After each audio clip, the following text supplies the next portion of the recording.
You ever hear your own obituary before you die?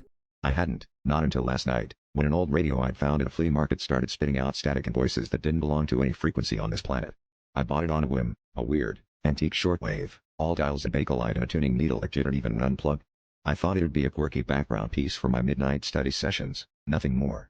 But then, as I crammed for finals, the radio started to hum and I heard screaming, then a news anchor calmly reciting details about a bridge collapse in a town that doesn't exist. At first, I chalked it up to radio interference or some elaborate pirate broadcast. I even laughed about it with my roommate, until the stories got closer to home.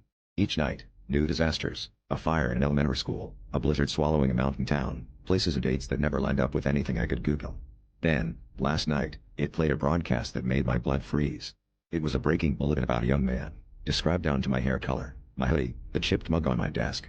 The reporter's voice was steady but urgent. He was found alone in his dorm room at exactly 2:13 a.m. I stared at the radio, heart pounding, as the clock on my laptop ticked 2:12.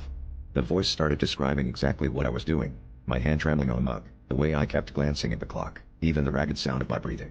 If anyone is listening, the reporter said, he will hear this broadcast, and he will know he cannot change what comes next. I tried to pull the plug, but the radio kept hissing, relentless. That's when the static shifted into a low, guttural whisper, "Turn around." I froze, every muscle locking up as the clock flipped to 2:13. My computer screen flickered black, and the radio's glow painted the room in sickly green. There was a reflection in my window, someone standing behind me, eyes wide and mouth stretched impossibly open, matching my every move. The last thing I heard before everything went silent was the anchor's voice, calm and certain. He always listens, and he always dies.